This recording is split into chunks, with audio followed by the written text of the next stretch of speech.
Hello, everyone. I am Ben Johnson, and this is the Perpetual Chess Podcast. Perpetual Chess is a weekly interview show where top chess players, authors, content creators, and accomplished amateurs discuss their careers and share stories and chess improvement tips. Perpetual Chess is a part of the Blue Wire Podcast Network, and we'd like to give special thanks to our presenting chess education sponsor, Chessable.com. For more information about the show, you can go to perpetualchesspod.com. But without further ado, let's get to the show. Hello, everyone, and welcome back to Perpetual Chess. We are joined by yet another long overdue guest, someone I've been a fan of for many years, and we finally got him on the pod. He is a popular streamer, a chess.com commentator, YouTube, and most of all, in my mind, an extremely ambitious player. He's a FIDE master, but despite his many responsibilities, still training hard for the IM and GM titles. He's also a blitz beast, so that probably helps these ambitions. But I'm excited to talk about all of his content projects and the OTB grind and everything else. So let's welcome the Jedi Master, the FIDE Master, James Canty, to Perpetual Chess. Welcome, James. Hey, man, thanks for having me, Big Ben, man. I love it, man. Perpetual Chess, I've watched a lot of these, in fact, listened to a lot of these, and it's fire, man. I like seeing it. And it's I'm glad to be a part of it. I'm like, sweet, man, absolutely. Of course, I would love to be on the pod and listen back to it as well, because I've listened to many of these before, so pretty fire. Thanks, man. Well, the admiration is mutual. I mean, I've mentioned this a few times over the years, but obviously I have a big list of people to reach out to and then get stuff incoming based on content projects especially. So you've been there from the beginning, so I'm glad we can finally make this happen. Because, right. Yeah, so much. There's so many people to make content, so many people that you can have interviews with. So it is, I'm grateful to be one of them here today on something we all listen to. Everybody know about Perpetual Chess Podcast. Thanks, man. All right, well, let's get into it. So what I want to start with, James, is your work ethic, because 30 years of age, correct? 30, just turned 30. Yeah. 31 yeah, this so year 30, in July. 30 years of age, right around the age that a chess player peaks. Yeah. Obviously, you've got a lot of responsibility, work, kids, you're a fit guy, as we'll talk about, a lot going on, streaming tons. But whereas a lot of people might either go on cruise control or stop playing OTB entirely, it seems like you grind super hard. And I'm curious what motivates you. What is your why, James? That's a great question. Of course, Simon Sinek has a book that says start with why, right? So the why thing is very important. And my why, of course, is to always be great. Always, my why is my sons, but also before my sons, it was that I wanted to be and still want to be one of the best black chess players on the planet ever, of course, especially in my lineage of African-American chess players. There's only like a few Grandmasters that ever played a game. Maurice is the one that everybody knows, but there's others that people just never even know about, right? And that's crazy. But of course, I would love to be in that realm, and one of the best, of course, that don't stop. I also have a goal to, be one of the first black 2700s, or at least there is a Basim who's from Egypt. But I'm talking about just like from U.S., Detroit, Michigan, 2700, right? Did it. That's a goal of mine, obviously. I always say shoot for the moon. If you miss, you hit the stars. I hear this a lot for motivation outside of the chess, like just motivational stuff like that. But the why is really just being a better version of myself, so something that my kids can look back on, right? And me also be, one of the best black grandmasters in the world. I mean, that's admirable, but one could say you're successful either way, right? Like you're a FIDE master, you've got a big following, good job, providing a good role model. So what is it specifically about the Grandmaster title that makes you put in all those hours? It's the fact that, for me, I guess being competitive all my life, but just having that competitiveness of saying that I actually want to go to the top. The GM is the best of this game. So if you play any game, for instance, or basketball or football, the highest you can go is NBA or NFL. And then you're superstar, MVP, or, starting, I'm always in the game, or I get huge salary caps and stuff like that, because that's the highest that you can go in the game. So for chess, the highest you can go is GM. They also have super GM now, which is 2,700. So once 2,700, of course, I always say, like, if you shoot for the moon, you miss the stars, right? So if I hit 2,700, then another goal would be, something else, 28, right? You just want to shoot for something so that you don't get comfortable. And the problem with being comfortable is when you get comfortable, you start to decline. So never, I want to be comfortable in the game, because then that's when I'm just going to be worse, and people that are behind me are going to catch up. So I'm not into that. Okay.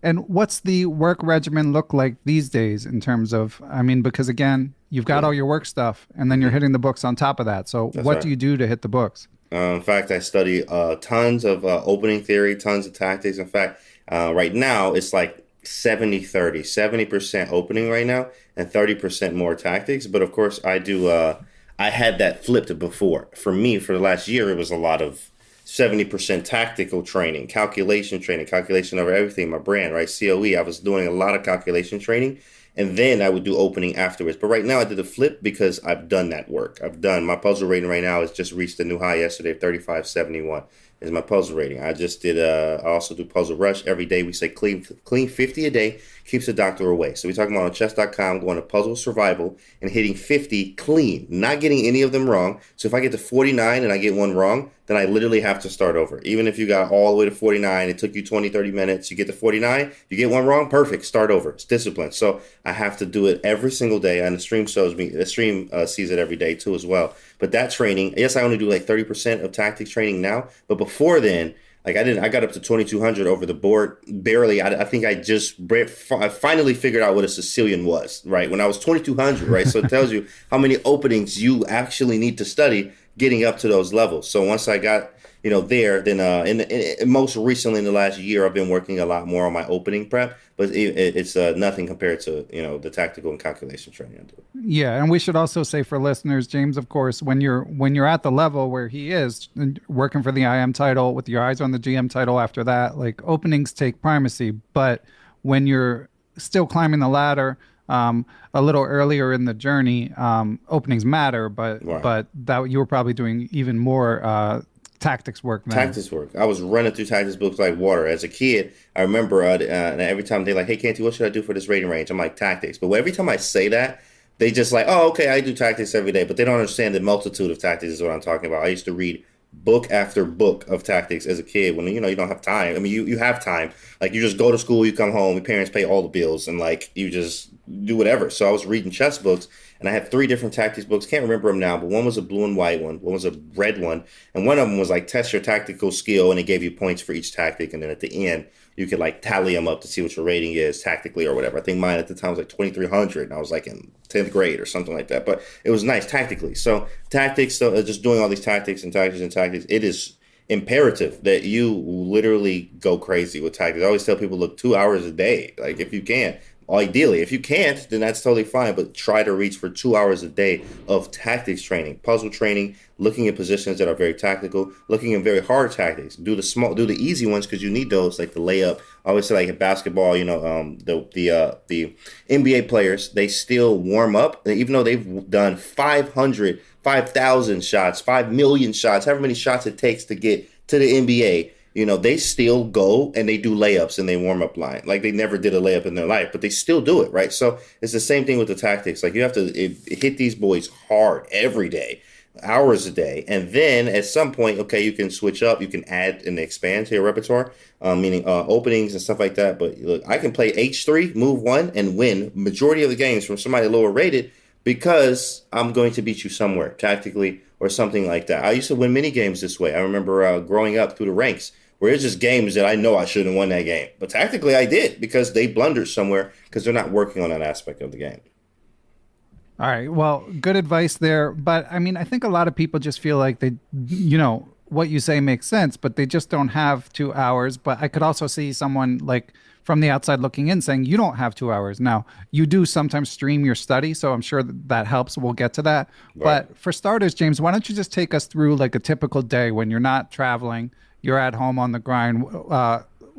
Take us through sunrise to sunset. So it depends on the day and what's going on. But a typical day, like I'll get up usually 8. If I'm not taking my son to school, like sometimes their mom has them. So I get my sons every other weekend and stuff like that. So if I don't have my sons, if I have my sons, then I'll take them to school. I'll take one to school, and then I'll be up already 7, 8 in the morning. So I'll take an hour or 2 to study. Usually I like to do that. So it's an hour or 2 there. Then I'll do some chess work during the day, like commentary or videos, or some lessons or anything like from a sponsor. I work with them. Finish that, and then I have usually 2-3 hour blocks, so I'll study then. And then after that, I'm relaxing, get my son from school, do some other stuff, and then I'll stream at night, but I'm also studying while I'm streaming. So like I'm doing puzzles, right? I'm also looking at games that was played today, and I'm playing games as well. So in a day, I clock, and then after the stream, which ends at like 1, 2 in the morning, I'm not really sleepy yet. I'll take another hour before I go to bed to sleep to study a little bit more. So I clock sometimes 5 to 6 hours a day, sometimes a little bit more, sometimes a little bit less, but always up to 5 hours a day of study. Amazing. And what's your Twitch community like? Like, do you get people coming on like, come on, Canty, we don't want to watch you study. We want to watch you do other Some stuff. people I do get it, but these are all new people. All new Right. people that come in, and I'm like, oh, he's brand new. Welcome to the stream. And I have a today command to let people know this is what we do. This is a improving stream. This is not a stream. This is entertainment, but entertainment is usually at night. And even at night, we still have improving because I have to do the clean 50 before we do anything else. The stream could go 3 hours. If I didn't do 50, we gonna stay here till I get 50. But that's the discipline. So usually I get it now within. Yesterday was a record, 15 minutes. Got in there, 15 minutes later, the 50 was done. So definitely just flying through them. But some days it's tough. Some days I'm a little fatigued from studying all day. So I'm like, oh, I'm getting them wrong. And then 40 minutes later, I'm still trying to break 50, right? So, but it's fun, bro. It's really amazing. When the people come in and they're new and they say, hey, can you play some chess? I'm like, hey, man, look, this is why we're improving because we're studying right now, and then we're going to go play chess. So I need you to do the same thing. So they understand, oh, this isn't improving. This is where I'm going to learn, I'm going to improve, and we're also going to play chess all at the same time. And, any content creator is going to have to deal with sort of questions about balancing, say, commercial interest and self advancement. Now, it's obviously good for your chess what you've done. I think you've got what, over 30,000 Twitch followers? How many? Actually, yeah, I'm at 35 right now, and that was like literally not about a week ago. I mean, it's like maybe 5 days. We've been at 35,000, but we had 30. We're at 35.8, so it's blowing. It's spiraling now because Great. I'm streaming twice a day. I usually do one a day, but with the acquisition of Chessable and Play Magus Group, I can now stream some Chessable streams because Hold there's on, opening theory on we're there. gonna come back to that in a minute. I got Yeah, yeah. because I gotta finish my question, which is Right. obviously you're crushing it. You're doing quite well, and as you say, seem to be gaining momentum. But Right. do you ever wonder, like, if I was just playing bullet chess or like whatever, watching Hikaru play, whatever the masses want on Twitch, I might have even more viewers. Like, does Yeah. that sort of thought cross your mind? Absolutely, of course. I'm always I like the fact that I'm blended in everywhere. So everywhere that I go, any stream that I go to, there are people that are like, "Oh, that's Canty," like, or "Who are you?" Or like, people know of me, or they don't know, but they really like me. So it's really cool. I remember it used to be, like, "Who are you?" kind of thing, but everybody really kind of knows me now. So it's really easier to go and get follows from people or just hang out anywhere and be interactive. It's real cool. It's real easy. I like the people come into the stream and find me a lot more. Like, hey, I seen your stream from Hikaru. I caught you from YouTube. I get that a lot now coming to when people come to the stream. Or I found you from a YouTube video, or I saw you in Hikaru's channel. I saw you in commentary somewhere. These are the main things now for new viewers is them seeing me somewhere. I might have a bot on chess.com, and I'm Yeah, also it's big fun. with Chess Kid. Yeah, I have a bot on chesskid.com. So I'm big. I'm a Chess Kid coach as well. I coach a lot of kids. I think that, and I believe that training with kids is the future for people, for adults that want to improve. You can also improve with children by teaching children, not maybe not the basics, but like more advanced children. Like I train some kids just like 1600, right? A kid 1600, and training them, and we talking about triangulation, right? So, but it's very nice, and I'm learning stuff actually as I'm going with these kids. So I'm a Chess Kid coach as well, so they find me from that.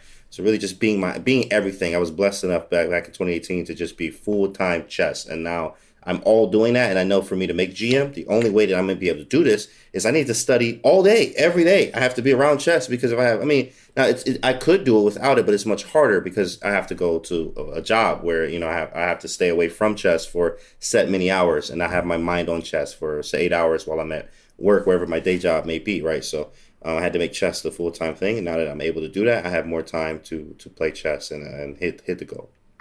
So that it sounds like that kind of factors into your calculus because, like, okay, maybe if you played Blitz, like, you might have more subs on Twitch. I don't know, but that's just a portion of your income anyway, and you're kind of looking long term, big picture. That if you have if you can achieve your dream, become a grandmaster, obviously downstream, that's going to have even more growth.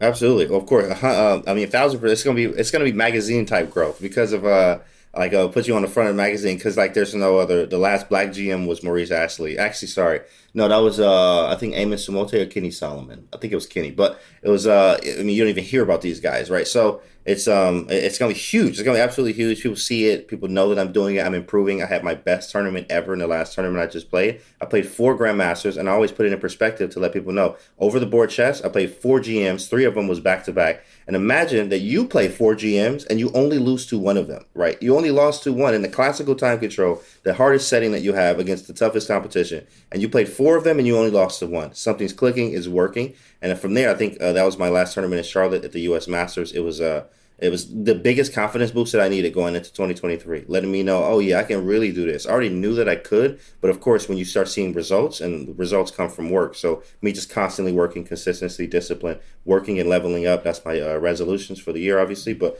at the same time, it's working. I'm seeing it. I'm getting the fruits of the labor by actually, playing and studying and believing in what I'm believing. I'm preaching it to everybody else as I stream, and I'm showing it in the results, especially in my last tournament.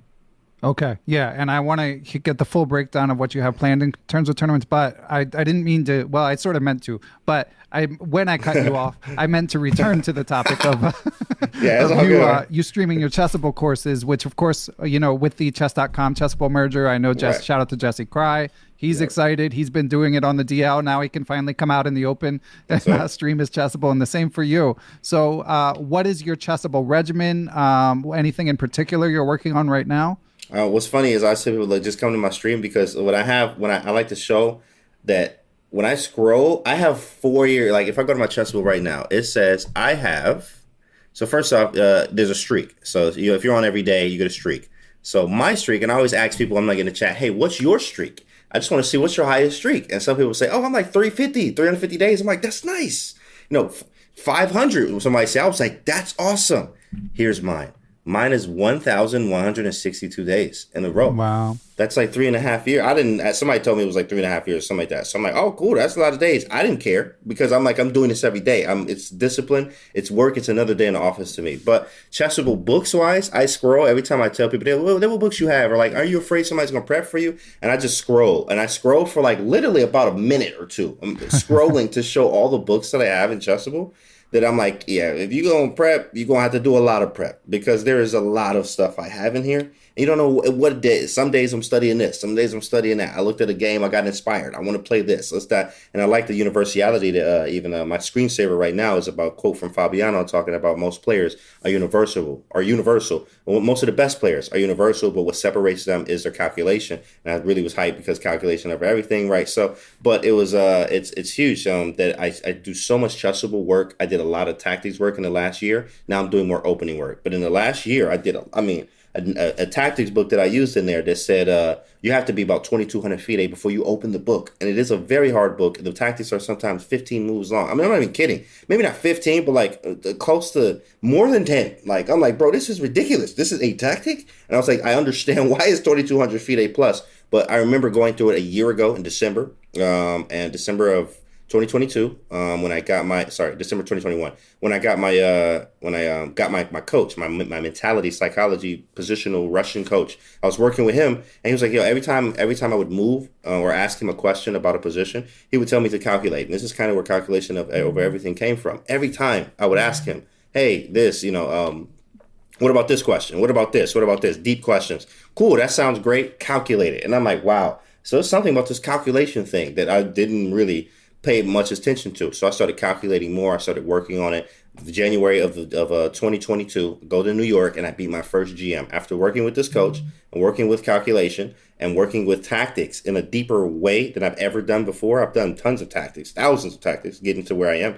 But that was just a huge turning point for me, a breaking point. Where like, look, calculation is important, very important. It's really over everything. I need to train my mentality as well. And now after going through all of that, I do the opening books mostly now, just to stay. I like to get advantages, small little advantages here and there because my tactics, I rely on that. My positional game is good too as well. So I worked on a lot of everything, but right now in Chessable is really the opening work.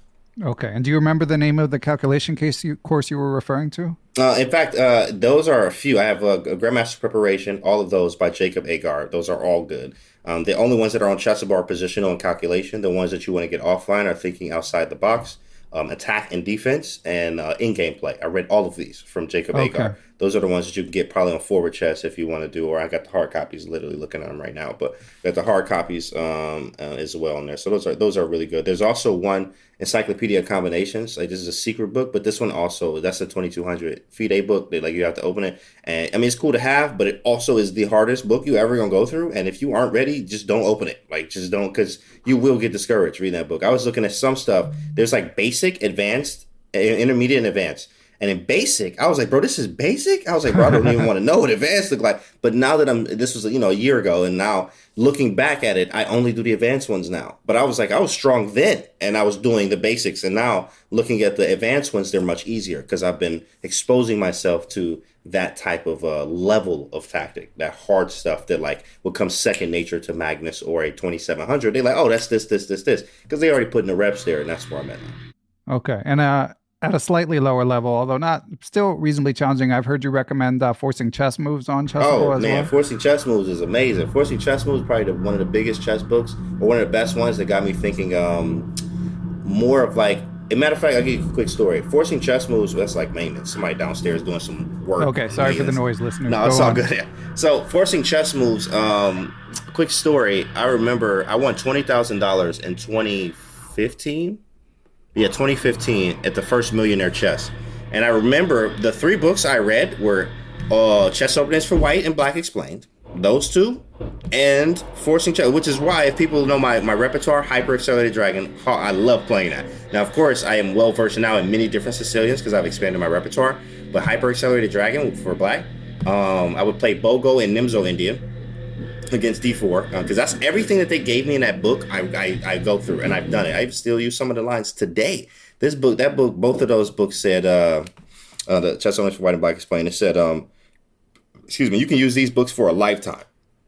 And I was like, wow. And he was like, you can even face the Grandmasters with this. And I'm like, oh, cool, really? And it really got me. And he's right. I drew one of the first Grandmasters over the board in the Accelerated Dragon, the Knight G4 line after they take Queen takes D4. And I drew Kodrick Dennis, and actually a very strong Grandmaster. So I remember drawing him with that stuff from there. But I also went through the Forcing Chess Moves book. And that one, a reason why I like it is because they have stuff in there that I can even recall. I always tell people, look, if you never read a book, if you don't know what was in chapter 6. So if I ask you, what's in chapter 6? And you're like, I don't know. Well, you didn't really read the book. Maybe you read some of it. You got some of it from, but this is why repetition is very important. I read Forcing Chess Moves probably 8 times. So I can tell you that EST is an equal or stronger threat. The bread, these also are the ones that are, what does it say? These are these are the ones that people miss the most, is what he says in the book. These are the tactics that people miss the most. The reason why I like it is because not only is he telling you this is how computers think, he's teaching you to use your computer eyes, quotation marks. So so with the computer eyes, he says in there is that it's very important to train your eyes to look like to think like a computer. How do you do that? They do brute force calculation, forcing moves first. So this is what you should check. Look for the most forcing moves first, even if it looks absolutely ridiculous. Some of my craziest games, wicked, disgusting sacrifices, or like I just had a game, I beat a 2380 strong IM, very strong, wicked attack. And I was like an immortal game. I had a queen and a rook hanging, but it was mate. Like he's getting mated, or he has to give up his queen. And it was an amazing game there because of the tactics there. So Forcing Chess Moves will help you do that. It is a hard book. I do tell people, look, if I used to tell students this when I'm telling them to get that book, I would say, hey, if you get, you're in the first chapter, I think, is brute force combinations. If you go through the first chapter, brute force combinations, and you go in there and you get, I think on Chessable, there's 95 variations in the first one. So if you get 94 out of 95 wrong, don't be discouraged, because this book is that hard, right? So that's what I want people to understand. Forcing Chess Moves is not one of them books that you read one time and you will get better. But I mean, I read it so many times. The third time I went through it, I remembered that it takes 3 or more pieces for a successful attack. I didn't even know this until I just went through the book again. And I'm like, when you go through a book a second, a third, a fourth, a fifth time, you get more from it than you have before. Something else sticks out. So that time I was like, wow, like I'm noticing a pattern with all of these puzzles. There's always like 3 or 4 pieces in there. So now in like not even really thinking as much, or sometimes not even calculating as much, which you should be, but sometimes you don't have to calculate as much if you notice there's 3 pieces over here. There's like 5 pieces in this area. There's got to be something, right? Spend your time, calculate. It may actually be something there. Reverse the move order. You got to figure it out. It may be something there. Start with the forcing moves first, but that's what opens up your brain to start looking for the moves that you can't really spot in your own games.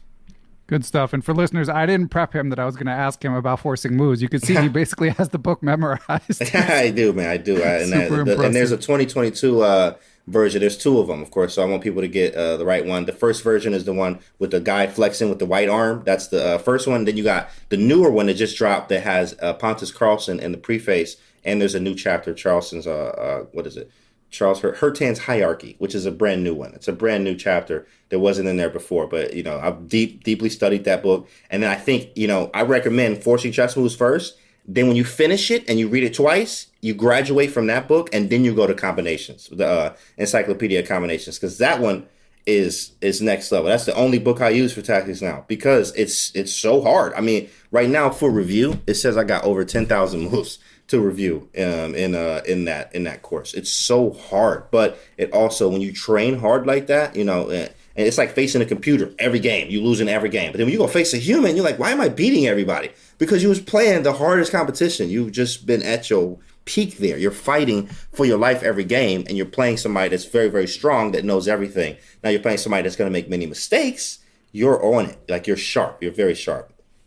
Yeah, and I would say for forcing chess moves, maybe 1,800, 1,900 minimum. What do you think the minimum rating before someone can tackle that is, James? That's a good question. In fact, I say tactic rating. If you have a tactics rating 2K and above, you're ready.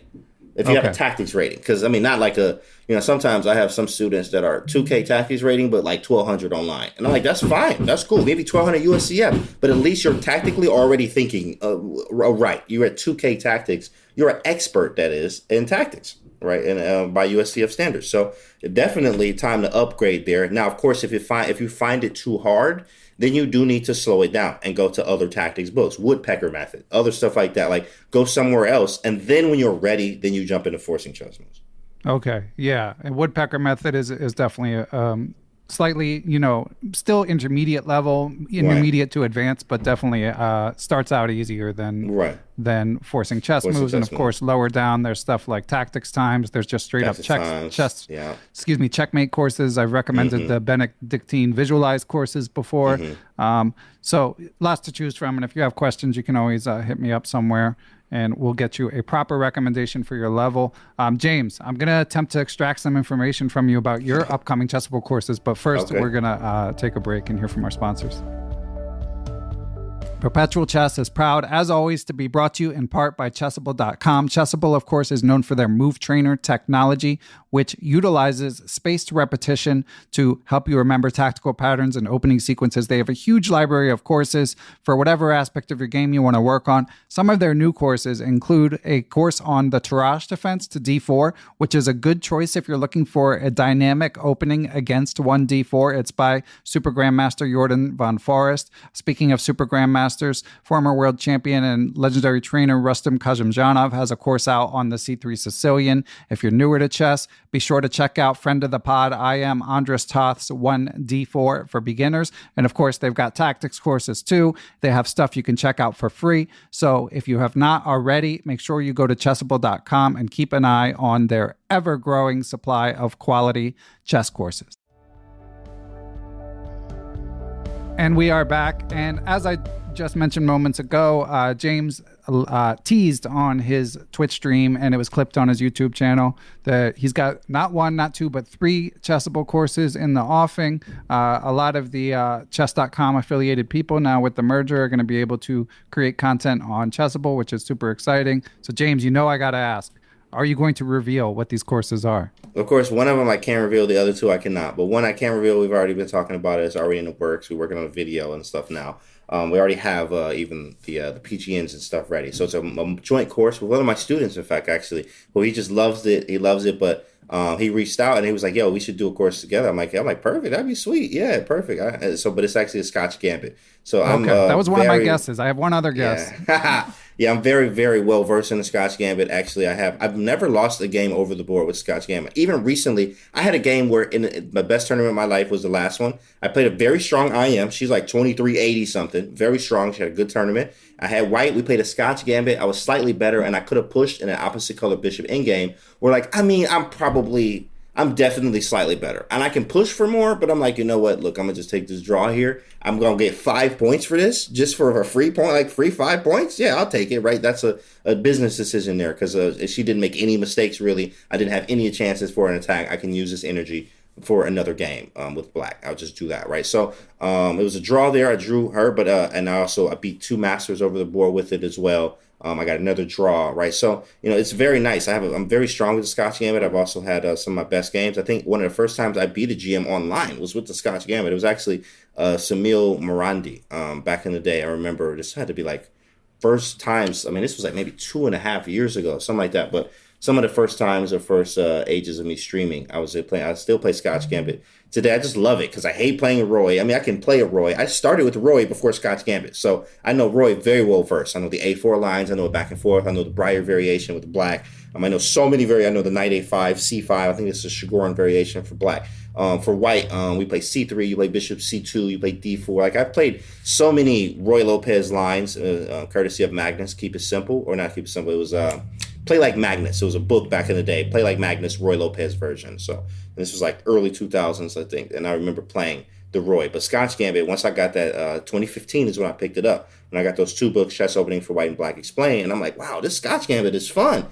it was aggressive, and I got stuff, and I got positions that fit in my style, which is more aggressive, more fun, more tactics, right? So I was like, wow, this is great. And the Scotch Gambit has served me very well. I still use it all the time online. If I play E4 and you go E5, you're most likely going to get a Scotch Gambit. Now, of course, I am looking around, and I like to stay universal is what again, Fabi, the word is universal here. So I have looked at many different openings right now, and I do have a few. Like, I like Vienna, and I like Roy, and I like Scotch Gambit. Of course, Roy is like, classic, top level. If you plan another GM, you might want to go Roy, right? But Vienna is also a good switch as well. Certain Viennas are nice. I saw some games with Faruja, some very strong players playing the Vienna, even Hikaru as well. So certain types of Viennas are nice too. But that Scotch Gambit holds a very special place in my heart. So I do have a course coming out with Scotch Gambit, 2 other opening courses as well. But definitely Scotch Gambit is the first one to drop, probably, most likely. Okay.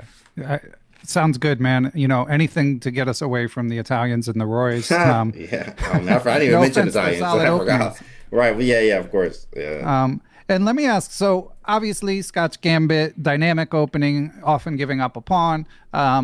So the computer is not necessarily going to like it as much. Does that bother you at all, or is it you just more on the psychological side of the spectrum? I think I know the answer since you play it, but I gotta ask. Yeah, I'm always on the psychological part because of in many openings today, like if you look at classic example, Joe Bava London, which is one of my favorite openings, King's Indian, love those, right? Certain Grunfeld, certain positions where it says that white is +1, and even if you look at your own games or even classical games of GMs, and you look at them, and sometimes you'll check in it with the engine, and you'll see at some point one of them was +2, but couldn't convert it, or one of them was +1, 1.5, and like as a lot of people see the engine and like, oh, he's losing +1.5, the game's over. But if you take the engine away from them, and you're like, I don't really know what's going on. Is it really +1.5? It may be +1.5, and if it is, then you have to find this only specific line that gives a very small edge because of a square on B6 that you didn't even really care about that much because you're thinking about other things. So the psych part, I always remember that, the engine says this, but I'm always playing a human, right? And the human is going to do something different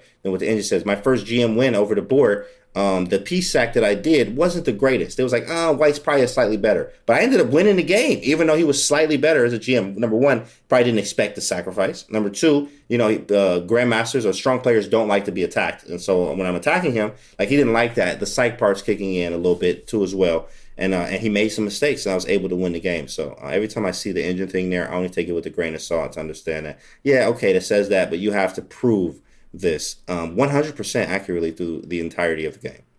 Wow. Impressive stuff. Look forward to the course. Do you know when it's coming out? No, we don't. I just got an email actually yesterday from Chessable talking about updates, but nothing yet. Of course, because they have to do the beta testing, and then we got to do this and that. So it's whenever. But, okay, well, something to look forward to. And speaking of looking forward to, James, I mean, you were discussing your breakout success in your most recent tournament. But I checked your USCF profile. You took Christmas off. What's next? When's your next tournament? Yeah, I did. I took Christmas off to relax and study. My coach says you shouldn't play like every single month. I'm like, you're right. You need breaks to recharge. In fact, he told me the Russian School of Chess in a way, it's like you study sets of openings for certain months. I mean, for a period of months. So like you'll take a Caro-Kann, and like if you're playing Black Caro-Kann, Semi-Slav, and like D4. And this is your repertoire, study for 4 or 5 months, go to a tournament, or 3, 4 months, but you go to a tournament. Then you play the tournament, and then you reassess, and then you do it again.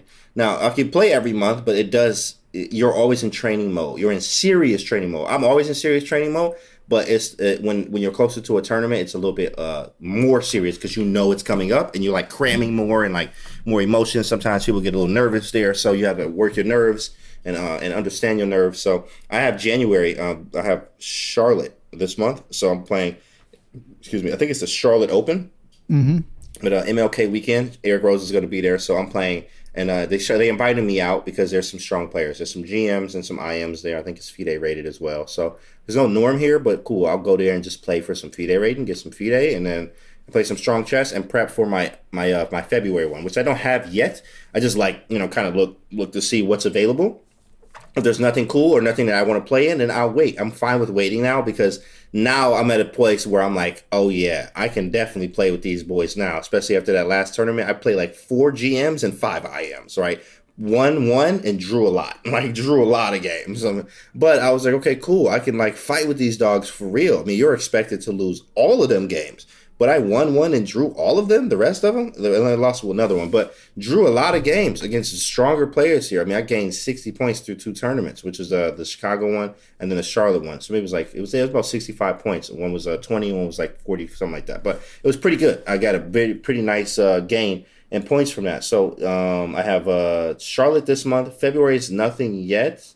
There's something coming up in March for Charlotte again. I love going to Charlotte. Charlotte's one of my favorites, Charlotte Chess Center. Chicago, New York's another one. I have already in August, I have Portugal. So they invited me back out. Yeah, they're like, hey, come out here. Please come out to Portugal. So I'm like, cool, I'll be there. Sorry to put this time aside in August there. But yeah, I'm leveling up. Like I said, my resolution is discipline, continuously working hard constantly, and then and leveling up. So that's it. And how do you balance just overall trying to get better with the titles themselves, the norms themselves? What's you mentioned, there's no norm possibility in Charlotte. How big a priority is the actual norm at this moment for you? Oh, it's absolutely. In fact, only reason why I'm going to this tournament is because I was invited by Charlotte. They're like, hey, come out to this tournament. Perfect. I'm like, perfect. I'll do that. Because usually I'm not coming out unless it's FIDE. For me, right, the reason why I have such a late start in a way and a later improver, I guess being from Detroit, Michigan, right, I didn't know about FIDE. I used to call it FIDE up until 2015, believe it or not. Mm-hmm. Think about that, right? That's recent. So I'm from Detroit, Michigan, and they don't tell us none of this. Feingold used to live here, but he was the only IM, and then he went overseas to get the GM, right? So he wasn't really in Detroit as much, right? But it was the fact that, being in inner city Detroit public schools and the small Black communities like this, we was never told about what the route is to get to GM. It is not USCF. In fact, I was like, why is there a USC? Why is it not FIDE? I was kind of pissed when I figured out this is the route. I never knew about this. I was 2350, my first FIDE rating, something like that. And I'm like, okay, that's cool, but I don't really care about FIDE. When in fact I should. I used to call it FIDE. I'm like, okay, what is FIDE? Don't nobody even care about FIDE. USCF is the way to do it. But in fact, I was completely wrong because nobody teaches you that kind of thing. So now that I know this, only thing I'm trying to play is FIDE. That's it. I don't try to play anything else but FIDE tournaments because the USCF, I played all of that growing up. Every week I was in a scholastic tournament in USCF. Every week I was playing at another tournament, then we go to nationals. But everything was USCF. So I'm like, bro, why was we not playing FIDE? I could have been so much further. So now I always do FIDE tournaments. And when I give back, one of my goals is to give back to the inner city communities and especially smaller Black communities too that don't know. They like chess, want to play. What's the route here? You need to go FIDE. You need to go all FIDE all the time. Work on your FIDE rating so that you do have shots and give yourself chances. So when you get older, it's easier. But yeah, FIDE is all I'm playing now. So that is FIDE rated in Charlotte. They invited me. It's the only reason really why I'm going out. It's not a norm, but I love a norm tournament. But you also need rating too. You need rating and norms. So I was like, all right, cool. I'll look at this as the rating one because I'm not getting a norm. Let's say I go 6 out of 6. I would not get a norm if I beat 6 GMs in this tournament. Still won't get a norm, right? So it's but I would get a lot of ratings. So I'm like, all right, cool. I'll go rating. Rating's fine with me.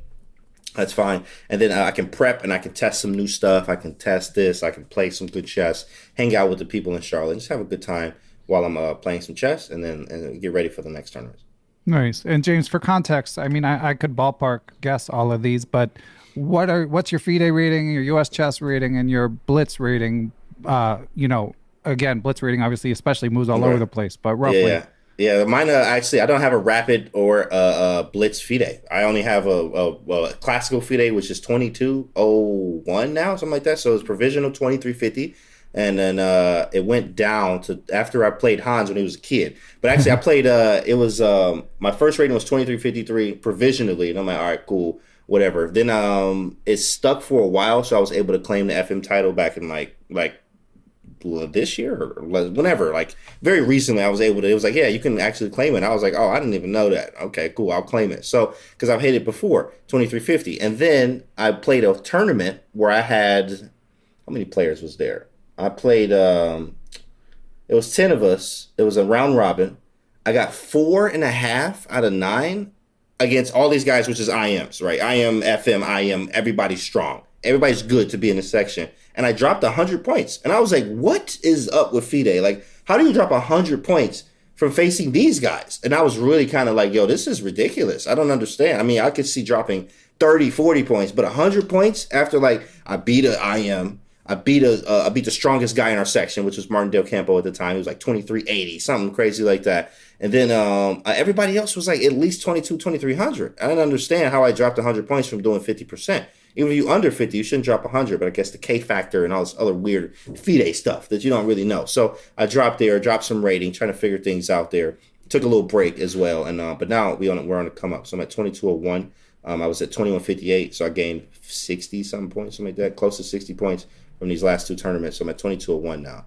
Or Okay. 7, And online like Blitz, that. you're often like Online Blitz, I'm over 2700. 2600. 26, Yeah. my lead chess is over 27. My bullet has been up to 2774 highs. I just reached a new high puzzle where I was 3571, trying to touch 36 today. Awesome. Yeah. I mean, and honestly, James, I'm always preaching like moderate goals to the listeners of the pod in particular, because, there's so many sort of, say 12 to 1400 players who are like, I'd like to be a grandmaster, and, it could happen, but I'm always just saying like one step at a time, one step at a time. But Right. I do think like you're probably IM strength already, so Yeah. that helps. But the air gets thin, as John Donaldson once said on the pod. Like the higher up you go, the more challenging it is. So it's good that you've got the work ethic you do. Thanks, bro. Thanks. Yeah, I think it's a lot of it is the compound effect. I always tell people this: the work that you put in right now, sometimes you don't see it until 2 months from now. The stuff that you did right now, the stuff that you did this week, you won't have to use until 6 months from now, when it really is going to compound effect. Like I tell people, the work that I'm putting in every day hits at one point. I say I think about, or I give it examples like LeBron James or Steph Curry from basketball, right? And these guys just woke up one day after all that work they was putting in, and one day they just became who they were now. Like, oh, we know Steph for shooting these threes from long range, but it's the compound effect of him doing that every day. Half court shots, the pre-warm ups, all the stuff he does. Now he can do it in real time, and we're just now seeing it because he was doing it behind the scenes. My last tournament is a perfect example. Compound effect, working hard, consistently working, getting up early, making time, there's a difference from having time and making time. So I make time all the time to study chess. I don't go out, I don't do anything, I don't watch movies, I don't have a TV. I only study chess because that's just all what I do. That's the goal. So I make the time there, and the compound effect hits me harder because I only focus on chess. I'm studying and studying. So I go to the next tournament and I crush it. And the last tournament was a perfect example. 4 GMs, only lost to 1. It's the compound effect. So I'm gonna keep moving and keep working and keep doing the same thing, and being consistent and disciplined, and compound effect is going to hit every time. Also, it boosts your confidence. Confidence comes from preparation. And how do you prepare? Working and preparing very hard. What you do in practice, you're going to do in your real game. So very confident from preparing, and the sky is the limit. And do you ever get burnt out from chess? The only time I get burnt out is like I've studied too much that day. That's it. Really, But the because next there's day a you're song. ready. Yeah, next day I'm ready to go. I'm recharged. I'm ready to go, and I feel good. And I think it's because you have to love it. And if you don't love it, like you will probably have a real burnout where you are like, yo, I don't want to play. And it can happen. You can burn out on anything. In fact, I remember you should have inspiration. I think will help you with burnout. People that are already doing the same thing that you're doing, or goals, or people that you look up to. And what are they doing? Like I remember when I couldn't imagine doing that now, but this was like probably pandemic time. I took a month or two off of streaming, and I can't believe I did that. Thinking back now, I'm like, wow, I could never do that now because of where I am. Also, Hikaru being one of my biggest inspirations when it comes to streaming and discipline because of how he works. On Tuesdays, which was 2 days ago, he streams 8 hours and plays both Title Tuesdays and wins them, right? Most times, playing high-level competition and interacting with the chat, talking 8 hours, sitting, right? There's discipline. He also said, I remember one thing, this is probably a year and a half, 2 years ago, and I'm real close with him. I'm also on Team Hikaru, which consists of content with him and commentary. So, if you saw some of the Toronto videos, I was out there hanging out with Hikaru. Like, that's one of my buddies, like, for real. But he said, you're not a real streamer if you don't show up every day. And I never forgot that. So I started to show up every day because he was. I really looked up him. I've known him for a long time. He came to Detroit, did some simuls here before, like long time ago. He did content here in August of like 2021. He came down in August and he did some content in Detroit. Playing, actually, I'm on those videos too. If you go to YouTube and see those on his YouTube. I was also fatter than too, so fitness is important, right? So you can tell from the Canty slim down, but it helps your chest, right? But Hikaru is my guy. So hearing that, his discipline and stuff like that, I applied it. So burnout, you can't have burnout, but a lot of times burnout can be, fixed by inspiration or somebody that you can look up to, and you see them, you go chill with their stream, or they inspire you back again, and you don't have that burnout. So constant having that for me. I mean, I just have never been burnt out. I can't remember the last time I've been burnt out. That's amazing. All right. Well, we've actually got a related question related to what you mentioned with fitness, James, from a Patreon supporter of the pod. But first, we're going to take one more break, and we'll be right back. Perpetual Chess is brought to you in part by Aimchess.com. Aimchess has an algorithm that gathers your games from the major sites like Chess.com and Lichess and gives you actionable intel based on the patterns it detects. It can be how you do with certain openings, what aspects of the game you excel at versus need work at. And guess what? Aimchess has a new feature that you should check out right now, just in time for the new year. You can check out your year in review for 2022. You just enter your username and it gives you how many hours you spent chess, how many games you played, how you did with various openings. Lots of fun facts that the algorithm is able to gather. So be sure to check out aimchess.com. If you decide to try out subscribing, use the code Perpetual30 to save 30%. You can also use the link in the show description to try out aimchess.com.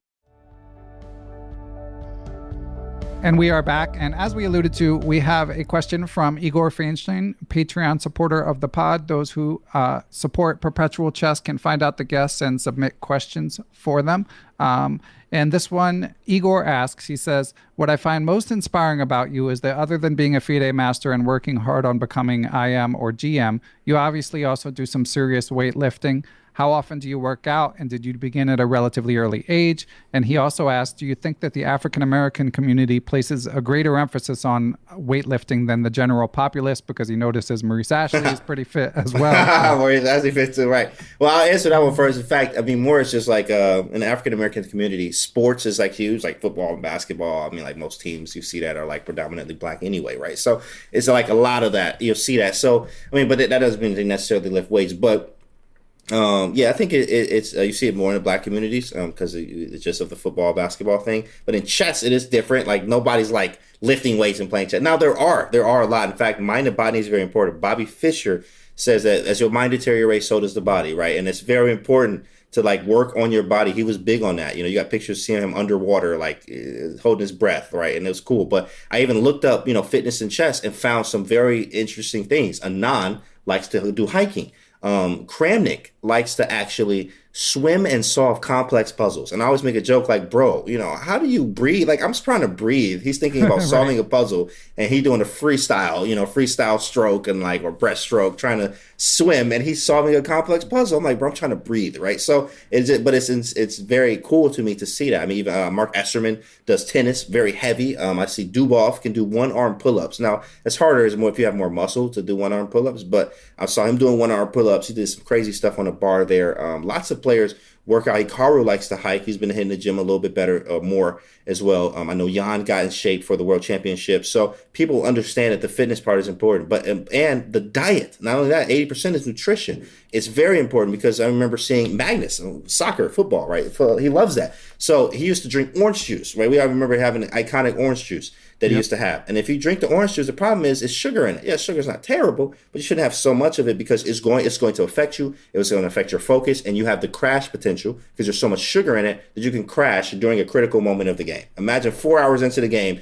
you're getting lethargic now because of the sugar that you drank 4 hours ago. Right. So it's very important to understand that I drink water all the time. I'm very strict on my diet. I actually track my macros and stuff like that. I actually got a bodybuilding coach to work with somebody to actually tell me what to do, how to do things. I've been working out since 2015 and I knew what to do. I had some, surface, basically self working out, like learned it myself. Learned it with other people at the gym. 2015 was when I started working out for real. I took a break around 2020, obviously, because everybody did, like COVID and stuff hit, gained like 60 pounds because I just didn't really do nothing. But then 2021, I was like, I can't do this again. Like I started really ramping it up, and now I'm down so much weight. I'm in the best shape of my life now than I was when I first started lifting. So now I bench 315 pounds for 7 reps was my high now. I'm like, man, I could never do that. 315 for 7 is nuts. So now once I hit 315 for 10, then I'm gonna go up to 405. I train a lot, like bodybuilding shows. I had one coming up. There's one in March in Michigan, so I definitely want to do that. I've been big into bodybuilding. The job I had before I actually went full-time chess was actually working at LA Fitness for a long time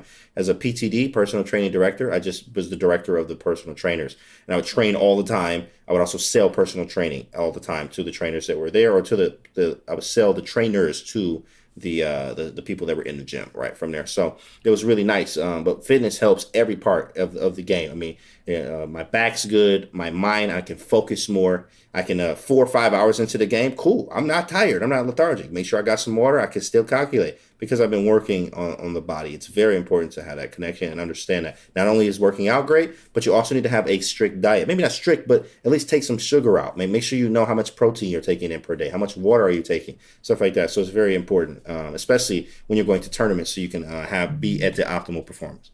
Yeah. And so you mentioned diet a couple times. Do you adjust your diet for tournaments in particular, or are you just always trying to sort of... I just always eat the same thing. I eat chicken, rice, broccoli, steak. Chicken, or really my meats are chicken and steak.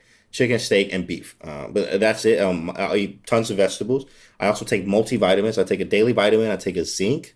I also take a vitamin D3. What else do I take? I take a daily defense. I always said a multivitamin there. Fish oil as well.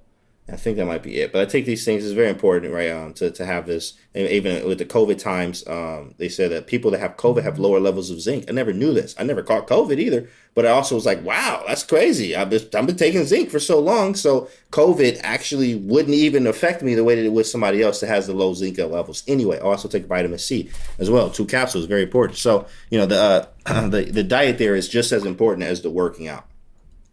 Okay, great advice there. And someone posted about this on Twitter recently, and it jogged my memory. I'm generally a good sleeper, but I sometimes have trouble sleeping during tournaments. Does that happen to you at all? Yeah, I've actually had that sometimes. Not anymore, because a lot of times you're like anxious and nervous, but excited all at the same time. I think they say nervous and excited is like the same emotion. So it's like really, having that type of thing. Yeah, I've had that before. Where like I woke up at 6 a.m.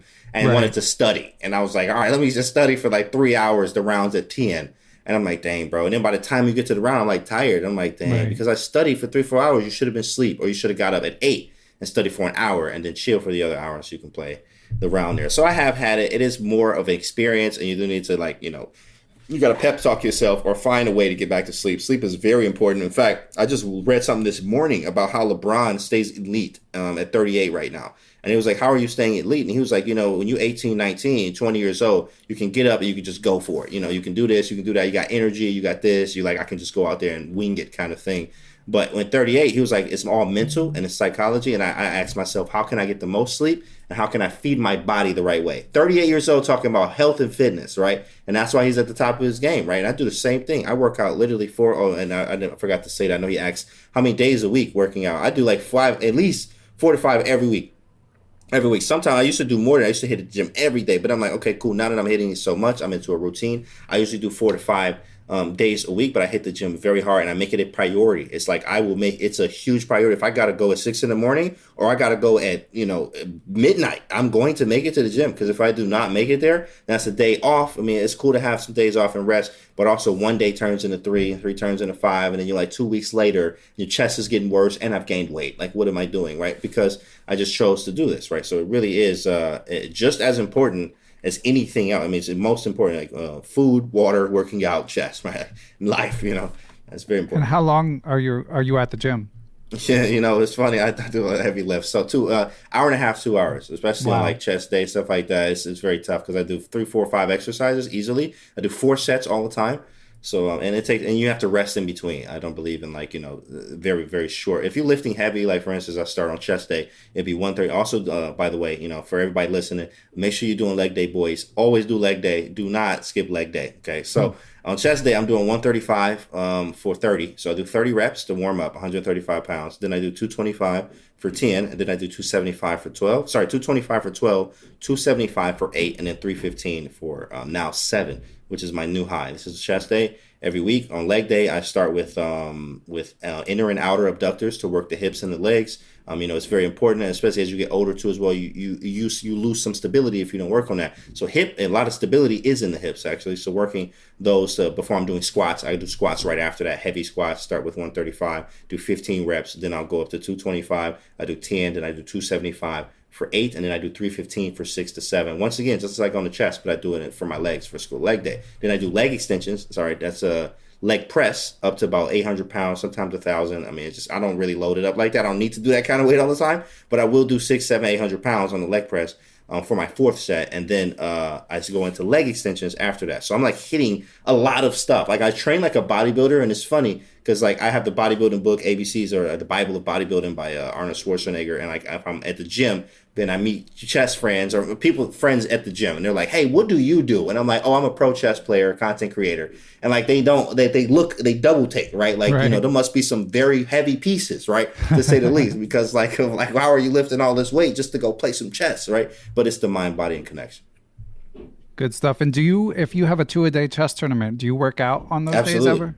I do. I work out in the morning. Yeah, I have to, or I'll work out the night before, and I'll take a day off in between somewhere in there because it is strenuous. Like you are going to lose burning calories while you're in there. But I also make sure my diet is top notch while I'm there too as well. I actually eat less while I'm at tournaments, so I find that like I feel good because like I'm eating light that whole day anyway. I got 4 or 5 hours. I'm gonna be in one game, then I got a little bit of time to eat and study, then do it again. So I'm really not eating as much anyway that day. So it's pretty cool. So I make sure I get a good workout. Protein shakes are a very big way if you're trying to cut down calories. I recommend 2 protein shakes a day with milk. I mean, any kind of milk. I like almond, but definitely having some protein shakes with milk will cut down on a lot of hunger. Also having bars, protein bars, granola bars, stuff like that. Those are good to bring to the board. So you have some thinking food and lots of water all day. All right, good stuff. Well, James, I just have like 1 or 2 more questions if you're good for it. Cool. All right. So number 1, I read that you are a rapper. I used to do a lot of rap. We grew up like that. Yeah, I think it's kind of hard to stay away from it being from Detroit, but it was fun. I like music. My beats now, all on stream, are like just beats where you could just kind of rap on. I never do because like we gonna bring some stuff out. I have some songs. Actually, I got a song coming out with Young Elo. 2 of them actually. I have my own song too, some chess stuff. I know Levy has a song out, so we trying to collab with that. Oh, that'd be trying fun. To get something. Yeah, me and Levy on the track. So it's fun, bro. It's very, very fun. It's just fun. It's creative. I think as a chess player, you can see words a lot of times. So I actually have a rap that I did on chess.com, I think, something like that. From this girl was rapping in CGC. She was just rapping, just outside rapping. We was like, oh wow. So Danny walked up to her and he was like, yo, Canty, you gonna rap? I was like, all right, I guess I'm rapping it today. So and then we was just freestyling. It was like on YouTube. It was funny. It was a very funny freestyle, but it is on YouTube. You can catch that on the chess.com channel. But yeah, I did a lot of that growing up, so it was fun. Now I'm just nice. now I'm a chess player. Is what I say. I'm a chess player, but I can rap. Is what I say. And you. Speaking of growing up, you got lessons from Dzinji, from the American legend. Did. Oh, man, was Roman that like? Dzindziashvilli. So, honestly, Roman is one of the greatest coaches, but also, at the time, I wasn't ready. I know, because now the stuff he taught me about a knight d5 piece sack in the Paulson Sicilian that I was like, how is this even possible? You sacked the whole piece. I was already 2,200 over the board and didn't understand this piece sack. But now I do. I understand it on a deeper level because I do it all the time. I'm like, oh, knight d5, piece set. I see it all the time in Night Doors when you sack a piece on f5 or d5. And I'm like, wow, like he was way ahead of his time. Like really still is. He has so much knowledge. And even the books, Chess Openings for White and Black Explained, still hold up today. The analysis from the books, now, well, obviously this was 2015, so that's not really that long ago when these books dropped. In fact, I got them in 2015. There's 2 versions of it. There's the Chess Openings for White and Black Explained. If you listen to, get the second edition revised and updated. That is the new ones. Those came out in like 09.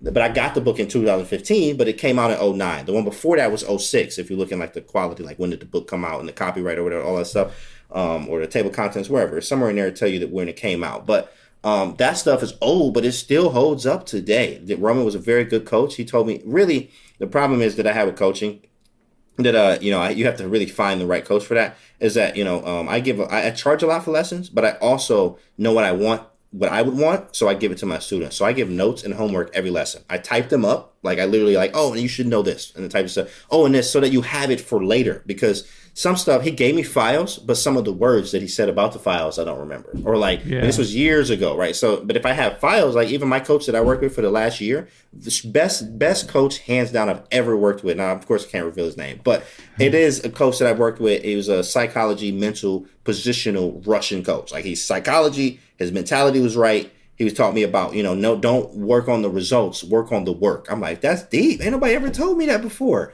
And I'm like, well, I'm gonna run with that. So, I mean, he's really, really, really good with that, but he didn't give me any notes or no homework. Maybe a little bit of homework. I'm like, go do this. But like, I had to do that on my own, right? And that's crazy that even a strong Grandmaster coach doesn't give you more than just like, I'm talking to you. And it's, and why is it important? Because you need to understand that you forget, and the statistic says that you forget like 90% of something you learned within the first hour. I'm like, that's nuts. I didn't even know that. So this is when I started typing notes for my students, because I want you to gain something from this, and you can actually go back and look at it later. And I did the same thing with my coach. I can go back and look at the first lesson we took, December 2021. I can go in there and I'm like, oh, this is what he said. Oh, the Russian own system that me and him created, like it's OOWN, which stands for observation, opponents, immediate threats, what's available, no excitement. And in the end, that's very important, because when you calculate, and you have to have no emotion. He taught me that. You have to have no emotion, because if you have emotions, that's going to make you make very bad decisions. And of course, a lot of times making emotional based decisions outside of chess is actually not even a good thing, right? So in chess, you have emotion, you're trying to make a decision, you're trying to calculate. That's not going to be good. So I learned a lot, from that as well. But it's very powerful, bro. There's so many things, out here with chess, man. And I can put y'all on. Y'all got to send it to my PayPal. Great stuff. All right, 2 more. Number 1. You got to go to Toronto for the Chess.com Global Championship. Got obviously Hess was there, Nerditsky, Danny Wrench. I mean, it must have been quite memorable. So, what's your fondest memory from that experience? Actually, hanging out with Fabiano, Geary, and Nerditsky, Levy, just asking. Really, I think my favorite parts was asking the super GMs really like their favorite openings, because I'm like, I'm looking around. I just want to know what they like. Now, of course, Wesley said the most solid stuff. He's like, oh, Queen's Gambit decline. I'm like, bro, what the man? That's so boring, bro. What are you talking? But of course, he likes those type of positions. If you look at his Chessable course, he's a classical player. His Chessable course with White is like an encyclopedia. It really is ridiculous in his stuff. It's very, very dense, and I went through it many times and still be like, bro, this is just a computer course. That's what it really is. It's like a computer course for E4, but it's really nice if you want that kind of solidity in a game like that. Geary said Najdorf. I'm like, bet, I love the Najdorf. I just drew, Alex Fishbane, Grandmaster, with the Najdorf on the black side. Slightly better, but ended up drawing that game in my last tournament. So Najdorf, I'm like, cool, I like that. I asked Fabi personally, I'm like, yo, bro, black is tough against D4. What you playing these days?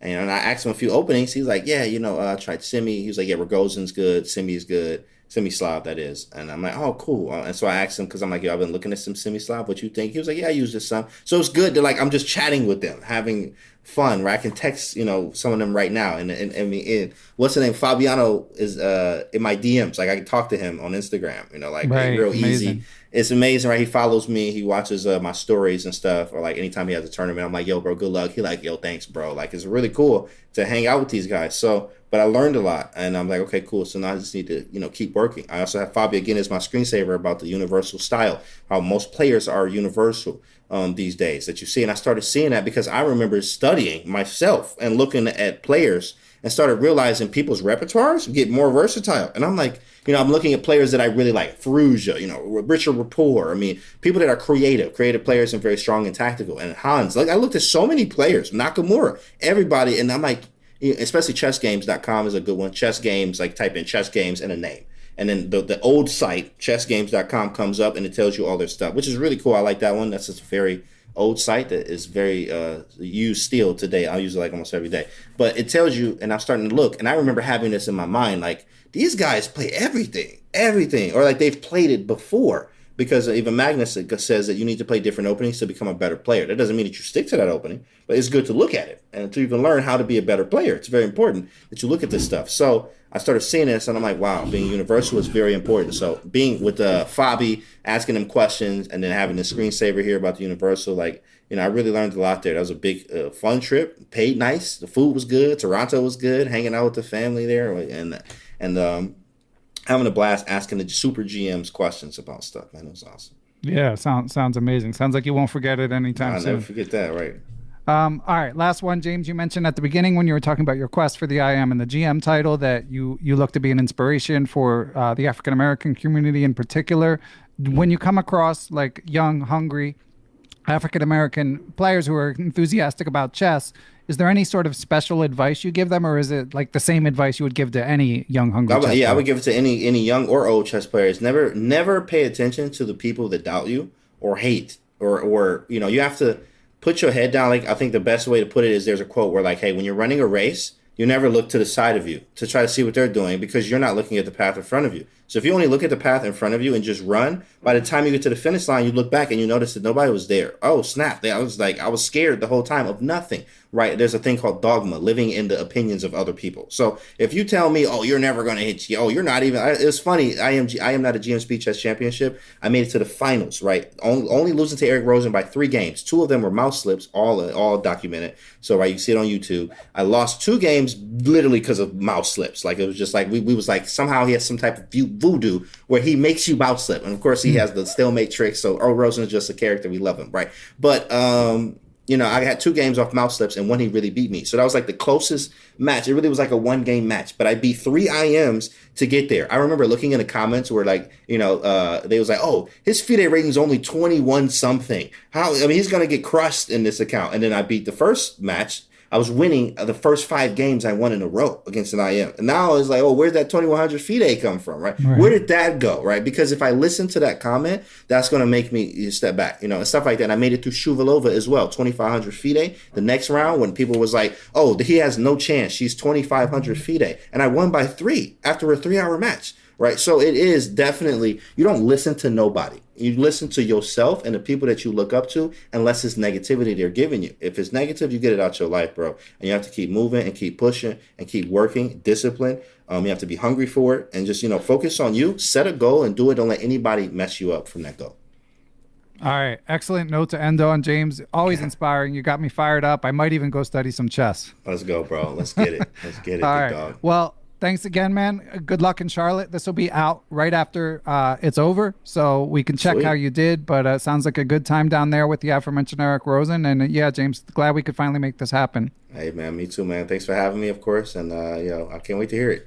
Yeah, thanks, all right. And we got to plug everything. So Calculation Over Everything. I told you I'm about to order a T-shirt. That's his merch. Let's go. Twitch. Where else? Twitch.tv/GM Canty. YouTube is James Canty III. You can also type in GM Canty, James Canty Chess.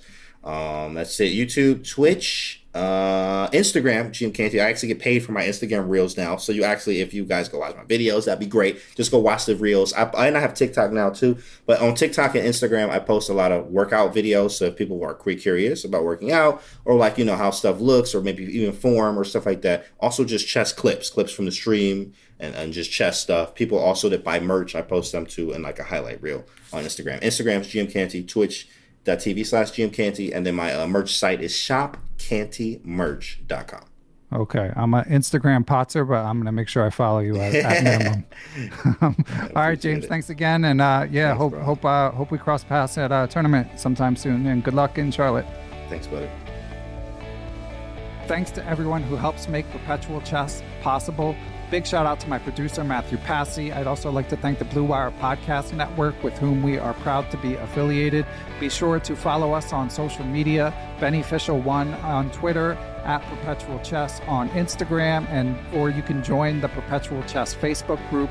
You can email me, ben@perpetualchesspod.com. And of course, last but not least, I'd like to give major thanks to the Perpetual Chess Patreon and PayPal supporters. Those who choose to join that community based on their level of support can do things like submit questions for guests of the show, have access to live Zoom Q&A lectures with grandmasters who often have appeared on the show, going over chess games, answering questions, stuff like that. And you can even get access to ad-free Perpetual Chess if that's your preference. So, but most of all, thanks to everyone for listening, and we will catch you all on the...